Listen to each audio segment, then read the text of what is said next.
For more details on this story, we are now being joined live by Richard Kimber from Hong Kong. Hi, Richard. Thanks so much for joining us.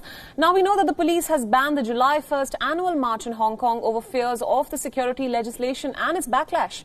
And now the police has arrested more than 50 protesters in Hong Kong, though this march was largely a silent protest. Then why the arrests and how have the protesters reacted? We are seeing some disturbing visuals.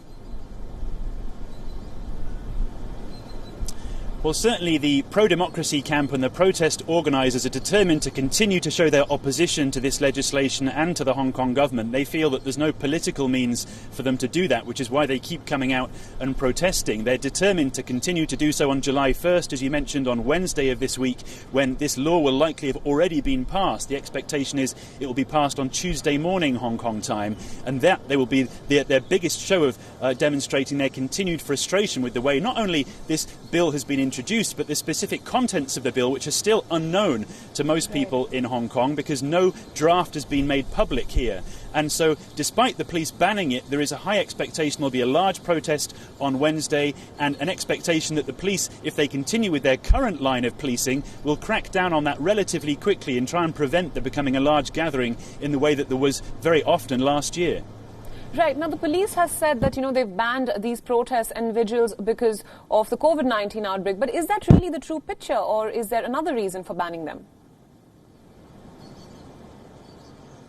Well, the police have been very consistent with all of their responses. They've banned a number of applications to hold protest marches in the recent weeks, and because these social virus restrictions still extend beyond the scope of this July 1st event, they really had no option if they wanted to be consistent. However, because other aspects of the coronavirus social gathering restrictions have been eased in Hong Kong, there's now no limit, for example, on indoor gatherings. Restaurants, karaoke bars and so on are now open. Many of the pro-democracy camp are accusing the police of simply using the coronavirus restrictions as a means to try and quash any kind of protest. And because these events, both the Tiananmen event last month, on June 4th, and then this event coming up on July 1st, are so significant in terms of Hong Kong culture and society, it's becoming a real touchstone because these events almost go beyond politics. They're traditions that have existed in Hong Kong ever since the handover, and so pro-democracy activists are determined to make sure that they keep being upheld. Right. Now, my final question. We know that China's top legislative body is in Beijing for the 3-day conference, and it is expected to fast-track the new security legislation over Hong Kong. So what can we expect, and how will the pro-democracy protesters respond if this legislation does in fact get passed?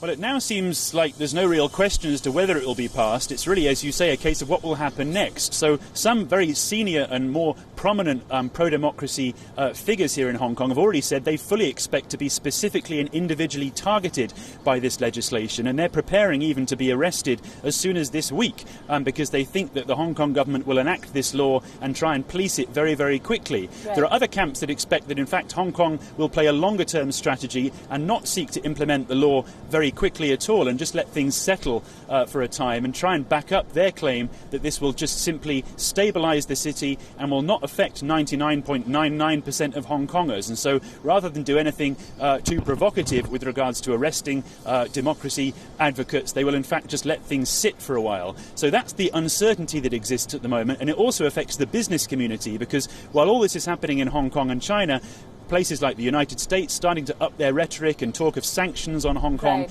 This could, of course, play into the confidence that businesses feel about operating here. So a great deal of uncertainty about how exactly the effects of this law will play out in the coming days and weeks. All right, Richard, thank you so much for all your insights and for joining us.